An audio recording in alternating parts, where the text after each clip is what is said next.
and bad times don't really last. This is a test of resilience, and there are good times ahead, and it's going to lead to some wonderful things. This is just nature's way of forcing us to do things that sometimes we don't really like doing. So it's teaching us to have an open mind and to just go with the flow and pick up things proactively.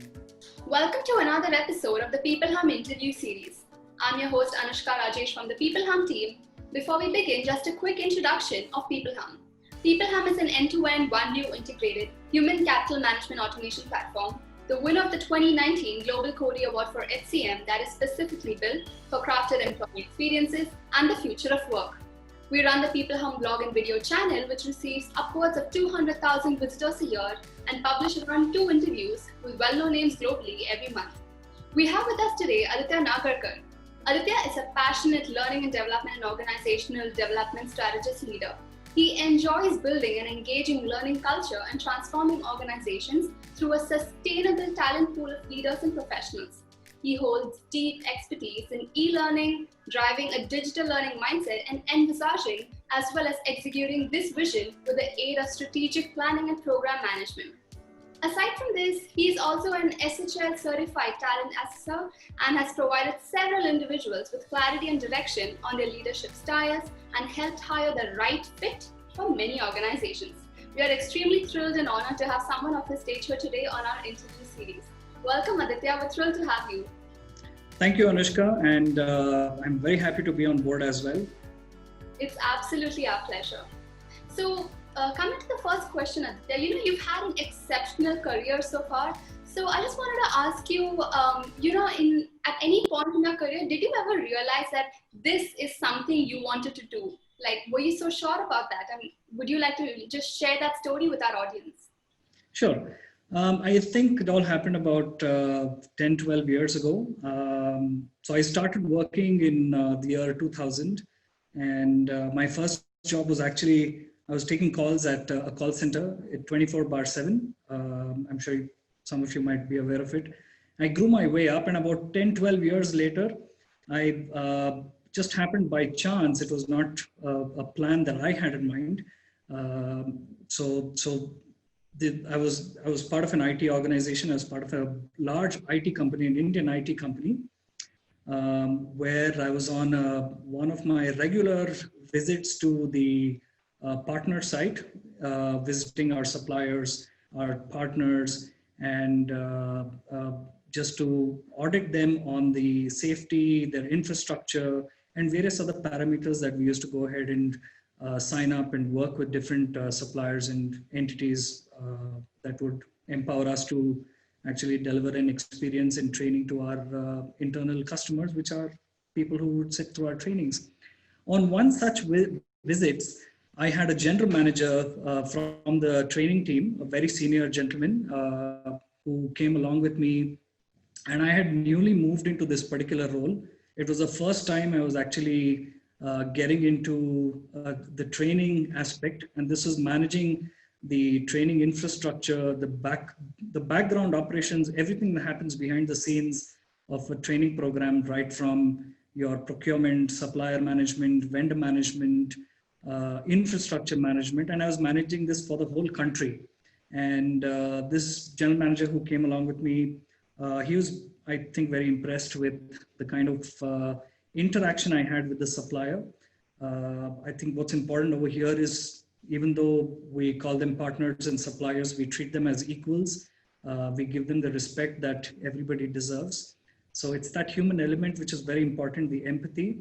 And of course, helping the partner also understand the bigger picture as to why we have certain requirements, why we have certain specifications for certain kind of programs that we run. Because a lot of times people would give them instructions and say, hey, this program is coming up, this is what we need, this is the setup. And they would go ahead and deliver to the team, but they wouldn't really understand as to why it was being done. They wouldn't really ask questions. But over here, the partner approach that I took, where we collaborated with the partner and said, these are some things that we're doing, this is what we have in mind. Do you have any suggestions how we can do this better? And they being the experts in providing the service to multiple such customers also gave us a peek into what are some challenges our competition actually has and how we can avoid those scenarios, which really helped us move forward very quickly, avoid some of those challenges which generally happens. And I think these sort of conversations really impressed the general manager that I was visiting with. So a couple of days down the line, he called me over for a meeting and he said, you know, I'm hiring in my team for trainers who deliver leadership skills to senior leaders in the organization. Would you want to join? And I've always believed, you know, there is no right time for the right opportunity. Opportunities are always there. I've always been curious and wanted to leverage that. And I said yes. And I took that on and I did a lot of trainings. And then I moved on from delivering training programs to setting up training functions, working closely with the human resource function, picking up work that human resource professionals do, even though I'm not from a HR background. And I think that synergy of understanding talent, competencies, and making that part of your frameworks for learning really drives business results. So I think it all happened there, and over a period of time, I said, you know, I think it was at the right, I wouldn't say right time, right place, but I think it's about the right decision that I took to move in. And this is something that I've always enjoyed, execution, putting a plan in place, and then watching it come to life, yeah. That's amazing. That's a really, really inspiring story.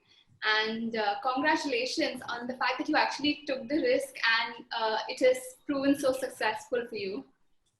Thank you, Anushka. So, you know, coming to the next question, what according to you, you know, goes into really creating a learning culture and subsequently, you know, just attempting to transform organizations? So I think what's really important in creating a learning culture is at the fundamental level, it's important to understand what the business actually wants to achieve. Not 5 years down the line, that's too far. Even India has given up on 5-year plans, but with the way the pace of change happens today, with the way technology is redefining the way we do business, I think it's pertinent for us to look no more than, let's say, 12, 18 months down the line, max 24 months down the line, 2 years. That's the max that you really want to plan for. And that pace of change, which is very fast, is where you really want to understand what kind of skills are present in the organization today and where do people really want to be if they're going to be with us 2 years down the line or 18 months down the line. How do I empower those people to build those skills? So to really drive the learning culture, I think what's important is to, one, understand where the organization wants to be. Second is, if I really need people to pick up those skills, I've seen a lot of times companies mandate training days and they say you have to complete X number of training days if you're going to be eligible for a salary increment, or if you're going to expect a promotion, you have to complete that. But I, on the other hand, have always believed, you know, if you enjoy doing something, you will do it even if it's not mandated. And that's how I have delivered a training strategy. I've made it fun. I believe that there's a child inside of all of us. So if people enjoy learning, and not just in the classroom or in the online space today, because learning happens everywhere, if that's an enjoyable experience and you're empowering people, you're giving them a safe space to experiment and apply what they've learned without the fear of failure. And then they see that the investment of their time and effort, somebody is there to guide them, somebody is there to help them succeed.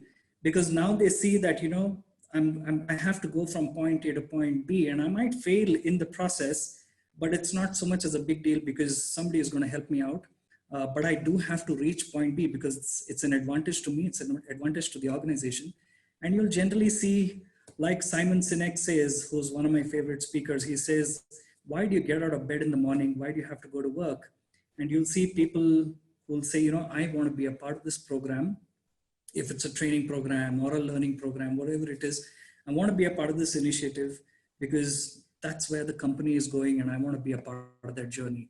And the journey never really ends. So it's an exciting space to be on how do you drive those experiences at every point of time in the employee's life. Yeah. Absolutely. I really agree with the whole part that you said, that the journey never ends. There's never like a start and an end point. You're constantly in the journey, whether it's learning, exploring, and absolutely, that's great, great insight. So, just empowering employees and individuals to learn for themselves by being like a mentor and a guide, right? Yes, yes. Great, great. So, could you also tell us a little about the importance of digital learning mindset, especially with the pandemic now and everything being virtual, and how exactly does a digital learning mindset drive organizations to success? So when we really talk about digital mindset or a digital learning mindset, it's not about understanding how the technology actually works in terms of I know how to use Facebook, or I know how to use Instagram or Twitter, or I know how to use a learning platform to drive learning. It's more about leveraging technology to understand what trends are uncovering in the industry and how do I make meaning out of that to the target audience, which is people in an organization. Because a lot of times people might not understand the reverberations that are happening in the industry, how the industry is actually transforming.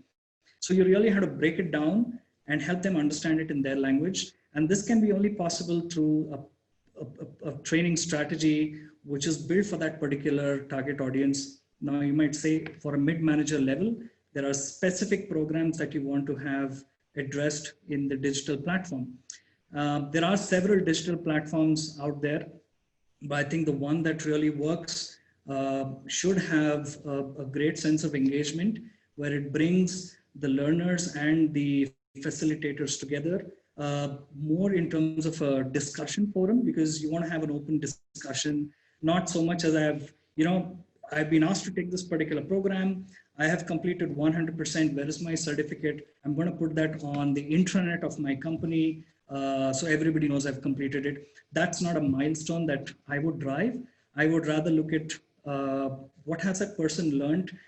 Has he contributed in a discussion forum where he's added value, he or she has added value to somebody else? And has he taken the initiative to go ahead and talk about this in his team? Has he found meaning in it, value in it? And therefore he's talking about it to somebody else? And has the facilitator also picked up some cues or some subtle learnings himself or herself, which possibly questions were not picked up in the past programs? So it's a learning process for both the person who's learning as well as the person who's teaching. So in the digital mindset, it's all about how do you and how do you actually drive those very bite-sized learnings, very pointed, specific learning messages, because people don't have time today. Everybody has a mobile device, but everybody complains, I don't have time. So they don't pick up the phone and call, but they're on their phone texting on WhatsApp, but they don't have time to have a conversation. But over here, can you actually ensure you're engaging people, let's say for even 5 minutes over a topic that's going to help them in the next meeting? If you have a manager who's getting into a sales conversation with a potential customer, what are one, two, three things that he should be aware of before he gets into that? He might not have a lot of time. He may be, let's say, for example, dialing into that Zoom call, but a couple of things that he needs to keep in mind. If you can pick up those and deliver it to him, I think that's a great way of applying learning on the job as well. So a digital learning mindset really is important, and I think it really drives success for organizations, because one, as a learning leader, you have to understand what people really want and how is it going to help them, and can I really give them specific things that they can pick up, and second, how they're going to use them, right? It has to be useful. I might have a lot of content, but if it's not used, then it's going to be a total waste. Great. That's a really fresh and new perspective. So it's more about collaboration than being like a top-down approach. Absolutely, because I believe we learn from everyone. It doesn't really happen from the top. In our own experiences, I think we learn a lot more from children than we learn from most people who are elder. So, or if I may rephrase that, so I think children also have been instrumental in teaching us a lot of things. So new parents have a lot to learn, and they get that realization once that feeling sinks in when they become parents. So I believe learning happens across levels, doesn't necessarily happen from top to bottom, but having an open mind, being curious, I think we just pick up. It's not so much about, and I've always told people, don't focus on the messenger. It's not about who's teaching you, but focus on the message. And that really makes a lot of sense then. Superb. That was just great. The last quote that you said, that was amazing. Yeah. Thank you. So, you also mentioned that you're like an SHL certified talent assessor. So, you're also used to providing individuals with a sense of clarity and direction on their leadership styles. And that's absolutely remarkable. It's phenomenal. So, I'm sure there might be some challenges in the way that you've experienced. So, could you just share some of your anecdotes?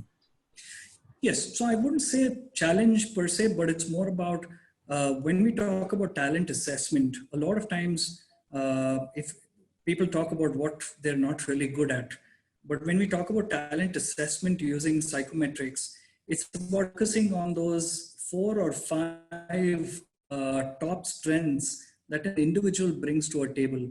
Now, it could be a person on the business side, it could be a person on the support side, on the sales side, in any job or any side of the business or any industry it is. It's all about helping them understand what are those 3 or 4 strengths that they have that's really going to propel them forward. And a lot of times it also helps in bringing them clarity, because most of the time people are not even aware of their strengths. So when we have the psychometric report in front of us, and when we talk to people and we tell them, this is something that you're really good at, do you know that this is a strength? They're sometimes a little amazed. But what we generally do before we actually, and in organizations where I have used the SHL report, I have always spent time to understand the person's background. What's the kind of work that he or she does? Do they talk to internal or external customers and stakeholders? What is the nature of their work? With the nature of their relationship with their managers, with their peers? Do they have teams? Do they lead teams? How do they take decisions? How do they communicate? All of this helps in helping them understand what is the particular strength that they have and how they can actually leverage that strength in order to move forward in their career. And when I say move forward in your career, the whole definition of that has changed. It no longer is moving vertically upwards in your career. That's not growth anymore. It's also having to add more skills, moving horizontally, adding more breadth in your own profile, and doing different things, even if you're in the same level. It's all about enjoying what you do rather than just moving up because that's been the culture. Yes, absolutely. And so I think now, especially with the pandemic, a lot of people were really focusing on themselves and just reskilling and upskilling themselves. So that was a really good shift that we saw in the couple of months that went by. Yes, so pertinent to that, it's also important for people to ask themselves when they want to upskill or cross-skill themselves is not so much in terms of earning a certificate, but in terms of how is it going to help you down the line. One, is it adding value to you? Is it adding value to your team and the organization itself? If you see value there, then how are you going to use it, right? So it has to result in me being an advocate for that particular, or a brand ambassador for that particular skill that I have. It's like marketing, right? So if I enjoyed that bag of popcorn, I'm going to go and tell somebody else. If I enjoyed sitting in a particular training program or in a learning course, I'm obviously going to go and tell some more people and say, hey, I enjoyed this course. It's very different from what I've been through in other parts of the learning journey. Yeah. So that's the experience that, and I would say, if you're able to drive that superlative experience with people, they will talk about it, and that drives the learning culture as well in the organization. Absolutely. So you're saying it should be more like an alignment of your goals, your values, and your purpose, where you're actually seeking to go? Yes, I do believe the learning tenets have to be tuned into the organization values, and it has to bring those organization values to life. Like, say, for example, if you're talking about integrity and honesty, which could be an organization value, how do I bring that to life when I talk about quality trainings or compliance training? It's not so much about understanding the process of compliance, but actually living the values of compliance in every day of my work. Not just about saying, I have to finish this 20-point checklist of quality compliance, but even in the way I conduct myself, in the behaviors and the attitudes I bring to the workplace of integrity, honesty, and transparency. Do I display that? Do people see it around me? So that's important as well. Yes. Great. Your explanation was really enlightening. It was a really fresh perspective. So thank you for that. Thank you. So, what would be some of the tenets of success that you'd like to share with our audience? For me, I think what is really, I wouldn't say success is like a milestone. I think it's a journey that we keep redefining. What I would term as success, somebody would say that he or she has still not achieved. So I wouldn't say that it's a milestone. It's a continuous journey of improvement. What's really kept me going is having a curious bent of mind. I've always been open to challenges. I've always been open to a new adventure. I've never shied away from making mistakes and learning from failure of myself and from people around me. So I've learned from myself things that I've not been good at, things that others have taught me. So in that space, I've also picked up, like I mentioned earlier, a lot of things that I've never done in the past, which was given to me. I've seen people complain saying, hey, that's not my job. Why should I do it? But I've said, this is an opportunity to learn. Let me try it out. It might help somewhere down the line. And I think that's really helped me out in the L&D space because being part of HR, I was involved in a lot of HR initiatives, which most L&D professionals don't really get into. But I've been fortunate to do that. So I have a wide expertise in terms of understanding how can I leverage those tenets of HR, the competencies that I require from a HR professional that will help in learning and development to make people successful. Yeah. Great. I think you're like the epitome of the quote, attitude drives aptitude. Great. Love the approach. Love the... It's great how you have such an open and curious mind to actually explore new things. Thank you. So just to kind of wrap this interview up, do you have any last sound bites you'd like to share with our audience? What I really want to say at this time, it is a difficult time for everyone, especially in the L&D space. Organizations have slashed budgets. I see on LinkedIn pretty much there are tens and scores of people who are talking about them having lost their jobs, finding it extremely challenging to make ends meet for people in the learning space. And my only thing is to wait it out. We are all in this together. The important thing is to reach out and ask for help if you really need it. There's someone out there, and bad times don't really last. This is a test of resilience.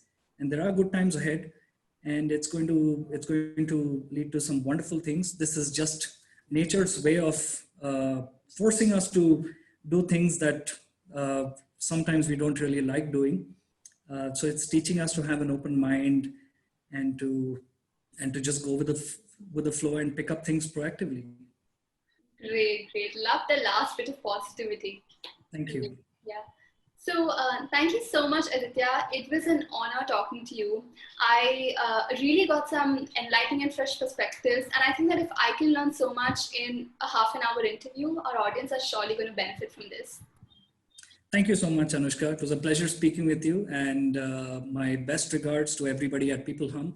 I wish you all a very safe time during this difficult phase, and best of luck to all of you. Thank you very much. Likewise.